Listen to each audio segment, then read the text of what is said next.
ভাই এখন আপনারা সবাই কেমন আছেন? আশা করি সবাই ভালো আছেন। আজকে আপনাদেরকে দেখাবো পিএমএওয়াইজি সম্পর্কে, প্রধানমন্ত্রী আবাস যোজনা গ্রামীণ সম্পর্কে।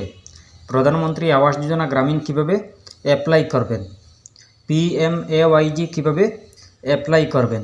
আপনারা যারা সরকারি ঘরের জন্য অনেক অ্যাপ্লাই করেছেন কিন্তু কোনো ফায়দা হয়নি, কোনো ঘর পাননি, কোনো লাভ হয়নি, আপনাদের জন্য এই ভিডিও। প্রধানমন্ত্রী আবাস যোজনা গ্রামীণ কিভাবে অ্যাপ্লাই করবেন, যারা এখনও পর্যন্ত আবেদন করেননি আপনারা কিভাবে আবেদন করবেন, আপনাদেরকে ফুল প্রসেস দেখাবো, আপনারা মন দিয়ে শুনবেন। প্রধানমন্ত্রী আবাস যোজনা গ্রামীণ যদি অ্যাপ্লাই করে নেন তাহলে আপনি একটা ঘরের মালিক বনতে পারবেন। আপনি কাঁচা ঘর থেকে পাকা ঘর লাভ করতে পারবেন।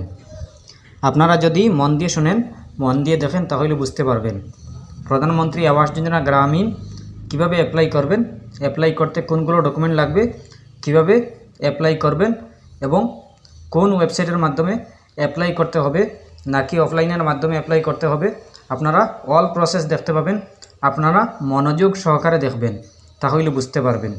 প্রধানমন্ত্রী আবাস যোজনা গ্রামীণ যদি অ্যাপ্লাই করে নেন তাহলে আপনি 3 লাখ টাকার মতো পেয়ে যাবেন। 3 লাখ টাকার মতো আপনি লাভ করতে পারবেন। আপনি একটা ঘরের মালিক বনে যেতে পারেন। আপনি যদি অ্যাপ্লাই করে নেন তাহলে আপনার কী ফায়দা হবে আপনি বুঝতে পেরেছেন? আপনারা মনোযোগ সহকারে দেখবেন তাহলে বুঝতে পারবেন। চলুন আমরা স্টার্ট করি। আমি ভিডিও ডিসক্রিপশনে দিয়ে দেবো হোয়াটসঅ্যাপ চ্যানেলের লিঙ্ক, সেই লিঙ্কে ক্লিক করে সোজা হোয়াটসঅ্যাপে চলে আসবেন। আসার পরে দেখতে পাবেন হোয়াটসঅ্যাপ চ্যানেলটি। এরপরে এই চ্যানেলটি আপনারা ফলো করে নেবেন। ফলো করার পরে আপনারা পেয়ে যাবেন এই ফর্মটি, আপনারা পিডিএফ ফাইলটি পেয়ে যাবেন। এই পিডিএফ ফাইলটি প্রথমে ডাউনলোড করে নেবেন। ডাউনলোড করার পরে আপনারা আপনাদের যে কোনো কম্পিউটারে গিয়ে, বাজারে গিয়ে বা যে কোনো কম্পিউটারে গিয়ে আপনারা এই ফর্মটি প্রিন্ট করে নেবেন। প্রিন্ট করার পরে আপনারা এই ফর্মটি প্রথমে পড়ে নেবেন ভালো করে, এরপরে ফিল আপ করবেন। প্রথমে দেখতে পাবেন ministry of rural development, government of India, প্রধানমন্ত্রী আবাস যোজনা গ্রামীণ, কনসেন্ট ফর অথেন্টিকেশন। আপনি ভালো করে পড়ে নেবেন। পড়ার পরে আপনি অ্যাপ্লাই করবেন। এইগুলো সব কিছু পড়ে নেবেন ভালো করে। আপনি পড়ার পরে আপনি অ্যাপ্লাই করবেন, আপনি ফিল আপ করবেন। প্রথমে দেখতে পাবেন নেম, আপনি আবেদনকারীর নাম দিবেন।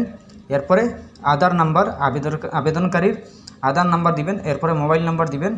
এরপরে আধার কার্ডের একটা কপি লাগবে। এরপরে সিগনেচার অ্যাপ্লিকেশন, যার নামে আবেদন করবেন আবেদনকারীর সিগনেচার লাগবে, এখানে দিবেন। এরপরে ডেট, যেদিন এই ফর্মটি ফিল আপ করবেন এই দিনের ডেটটি বসিয়ে দেবেন এখানে। এরপরে প্লেস দেখতে পাবেন, এই প্লেসের জায়গায় আপনি আপনার গ্রামের নাম দিয়ে দেবেন। এরপরে দেখতে পাবেন ডোমেইন আইডি, আপনি এই জায়গায় আপনার ডোমেইন আইডি দিয়ে দেবেন। এরপরে রেজিস্ট্রেশন নম্বর দিবেন। এরপরে আপনি আপনার এই ফর্মটি ফিল আপ করার পরে আপনি আপনার আধার কার্ডের একটা কপি, ব্যাঙ্ক অ্যাকাউন্টের একটা কপি, আর আপনার ফটো দিলেও হবে না দিলেও হবে, কিন্তু আধার কার্ডের একটা কপি লাগবে, ব্যাঙ্ক অ্যাকাউন্টের একটা কপি লাগবে। ভোটার আই কার্ড দিলেও পারবেন, না দিলেও পারবেন, কিন্তু এই ফর্মটি ভালো করে ফিল আপ করার পরে আপনি আধার কার্ড, ব্যাঙ্ক অ্যাকাউন্ট সাথে এইগুলা দিয়ে আপনি আপনার গ্রাম পঞ্চায়েতে নিয়ে দেবেন। আপনার গ্রাম পঞ্চায়েতে যে আছে সভাপতি হোক বা প্রেসিডেন্ট হোক বা ওনাদের কাছে নিয়ে সমঝিয়ে দেবেন। এরপরে আপনার যদি সব কিছু ঠিকঠাক থাকে তাহলে আপনি একটা গড় লাভ করতে পারবেন। 3 লাখ টাকা বাজেটের গড় আপনি লাভ করতে পারবেন।